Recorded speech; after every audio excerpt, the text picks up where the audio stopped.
communities. But of course, Minister Korab's team is in place to work with them, and there are individuals from Minister Korab's former department, Families, the Department of Families, to talk to individuals about what they want going forward in terms of rebuilding their structures and potentially where they want to live in the medium term until they find out a more permanent solution. So with that, I will pass it over to Minister Korab. Thank you, Premier. I also want to take a moment to thank the Red Cross and Salvation Army and everyone involved for the work they've done. Specifically the Armed Forces, as the Premier said. They got the call late in the evening. They landed at 2 a.m. here in Newfoundland and were up and running that day helping with these wildfires. So I just want to say thank you to the Armed Forces as well. The work on our Cabinet Committee is well underway. The committee is fully formed.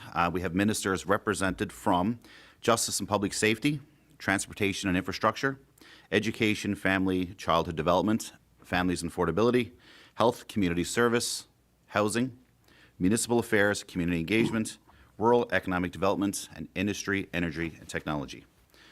We've had 2 productive meetings so far, yesterday and this morning. I just came from one.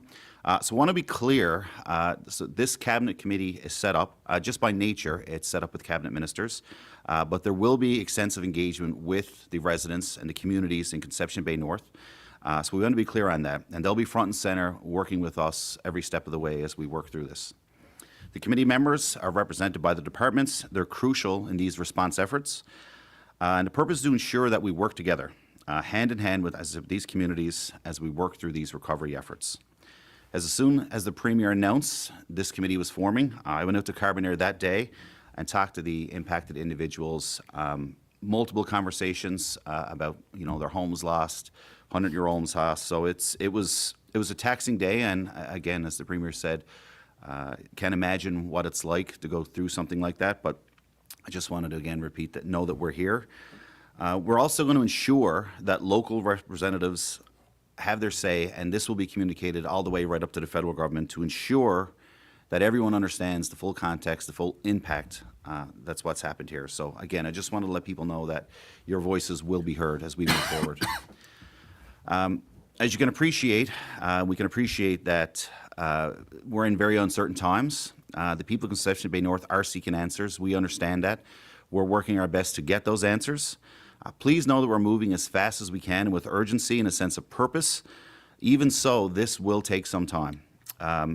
The scope of this work is wide-ranging, and it's going to involve countless partners working together. Newfoundland Power will go next and talk about that, but it's not as simple as just turning the power back on.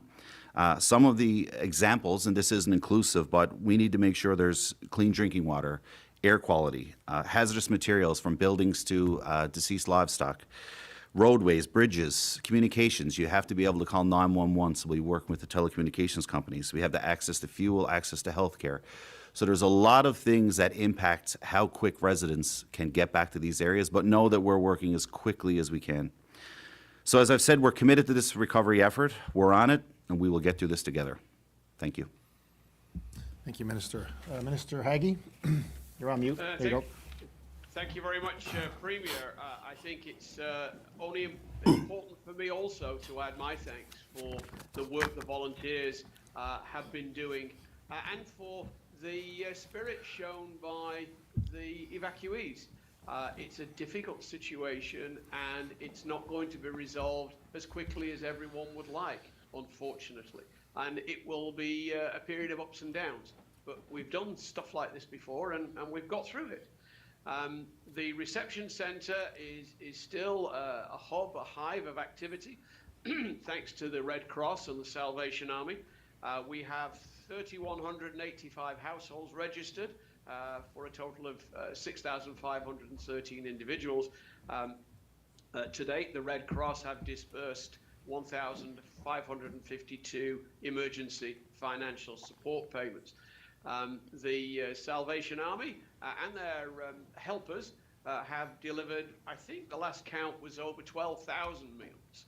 I was down at the reception centre the other day, greeted by goats at the door, therapy goats, and went into the kitchens with appropriate headgear on, and the Knights of Columbus, the Shriners, the Masons. I was amazed at the variety of people who, as the Premier said, just put their egos on one side and got down to it. The NLHS staff there actually have a mini care facility at one end of the building, and that is working smoothly. Again, I would echo Minister Korab's comments. There is a 2-page checklist of things that need to be done, and only about 4 or 5 of them are now related to the fire. Premier's alluded to hotspots near the community, hotspots in the tree line, and growth or no growth of the fire at the perimeter. There are comments on social media that for some nefarious purposes we're keeping people out of their homes so we can do stuff with the military or firefighters. Nothing could be further from the truth. The reason that people are not allowed back in their homes under the evacuation order is purely for their safety and well-being. No other reason at all. It is a difficult time. There are mental health supports available, and there are also discussions between the association, the Fire Services Association and LLHS to try and find a way that works for first responders to also receive this support. So with that, Premier, I will end as I have done before. Be kind to each other and stay safe. Thank you very much.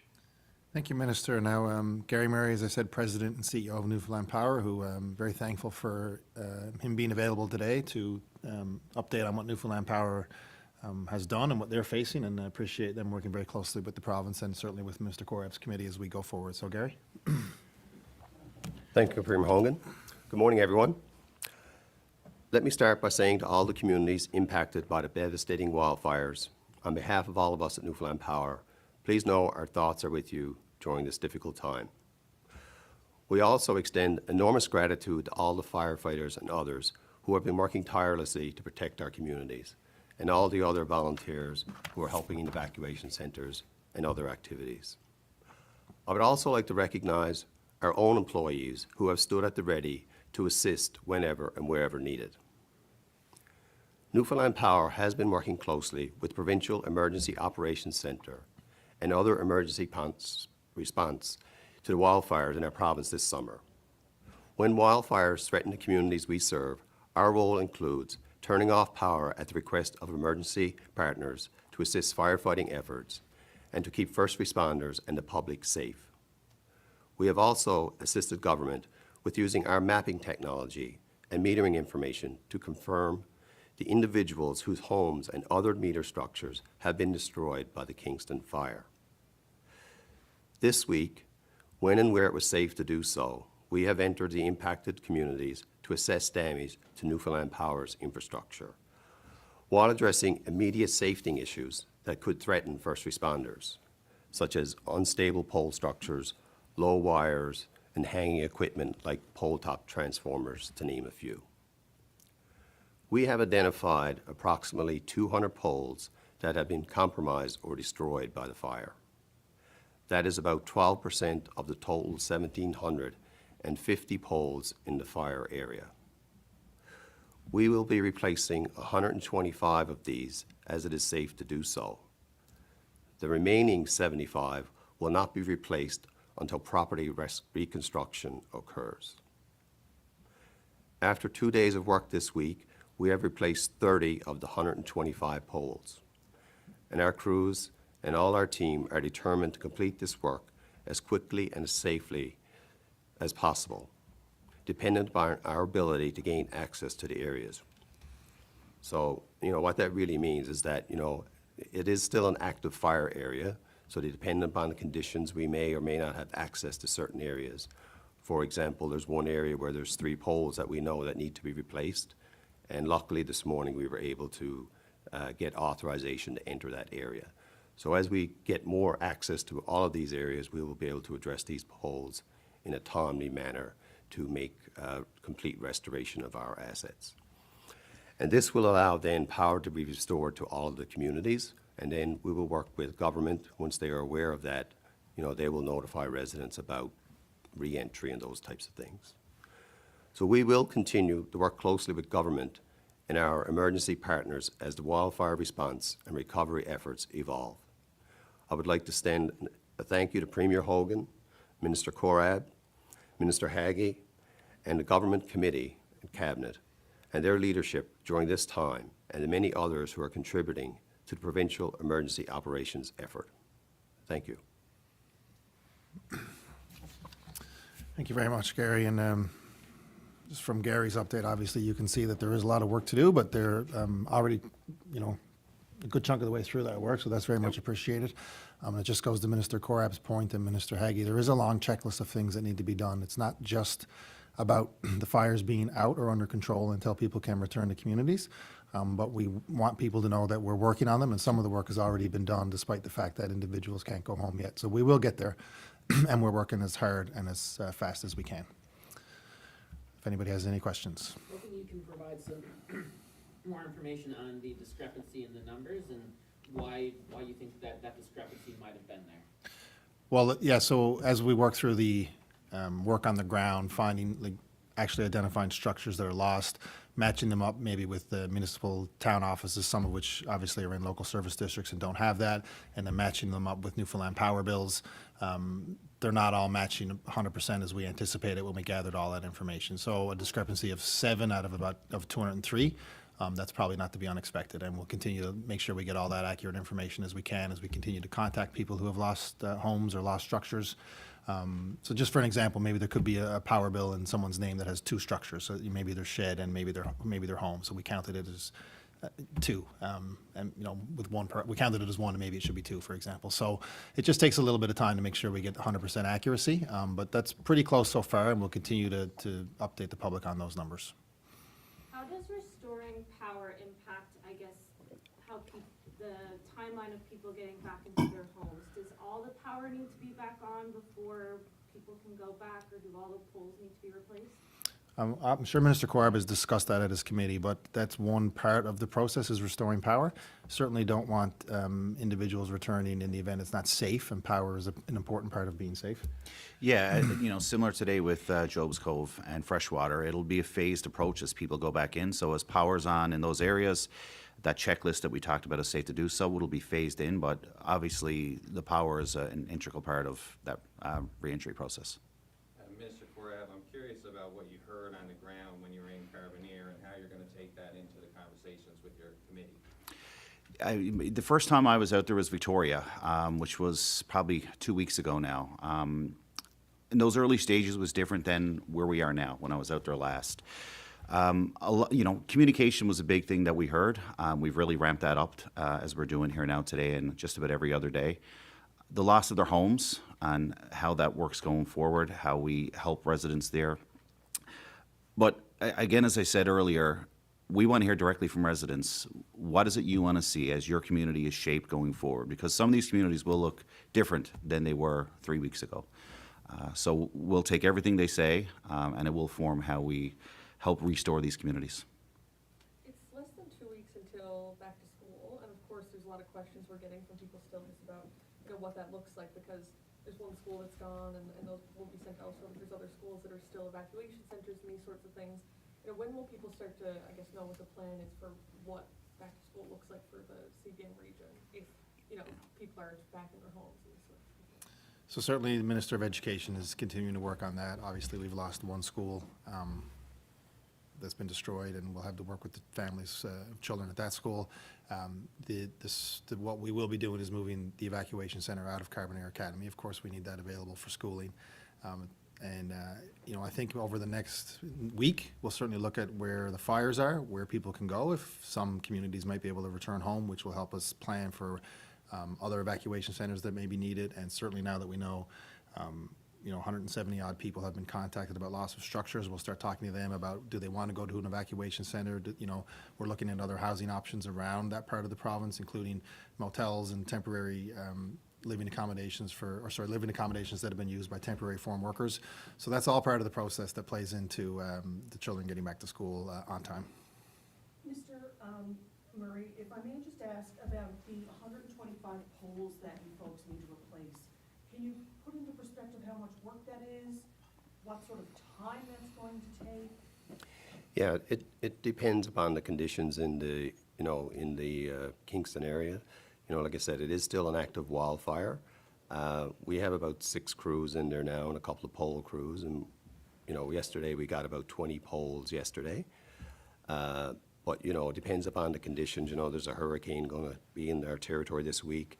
Not sure if that may slow things down, the conditions in the wildfire. So it's really hard to say a number as to when it'll be complete, but, you know, we're doing about 20 polls a day with the current amount of crews. If we're able to add more crews in a few days, that could speed it up.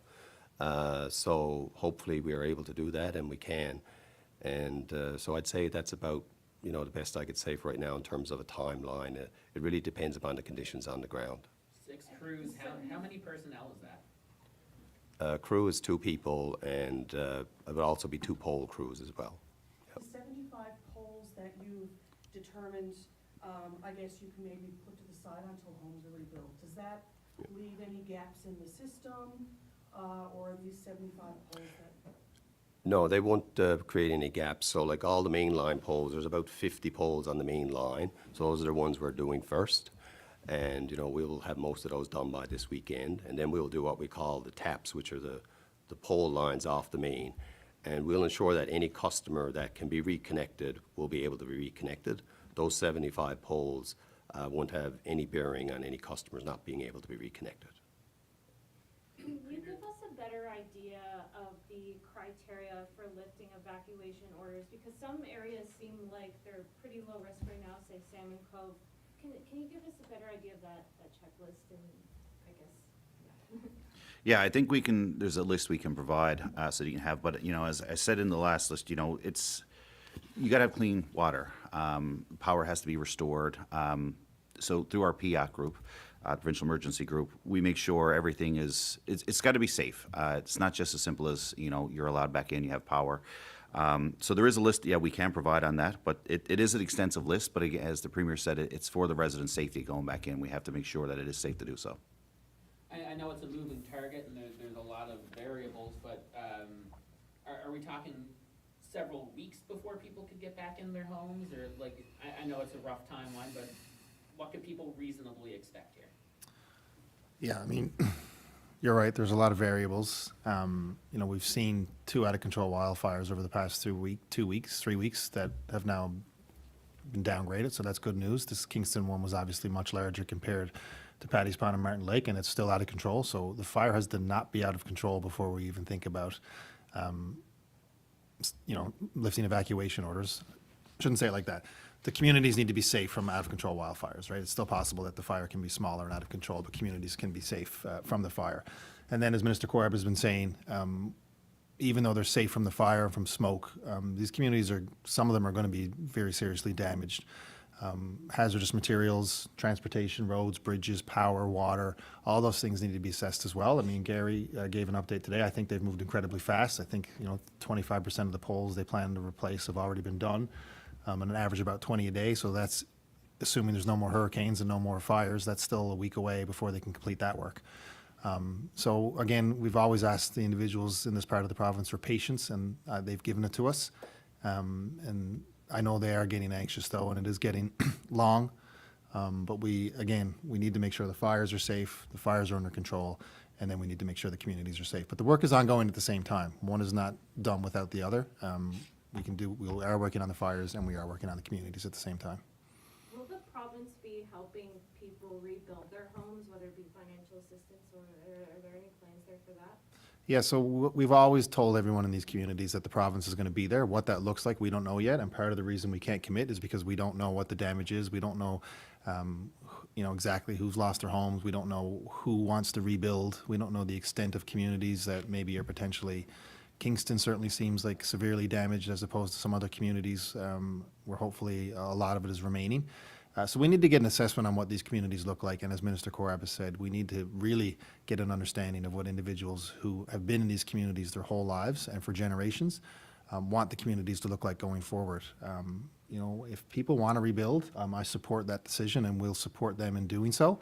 But if people make a decision that they want to maybe move somewhere else with family members, move to surrounding communities, those are conversations that we need to have before we even get a sense of the financial impact and what it looks like and how we can be there to help families, and of course how the federal government is going to work with us in helping them.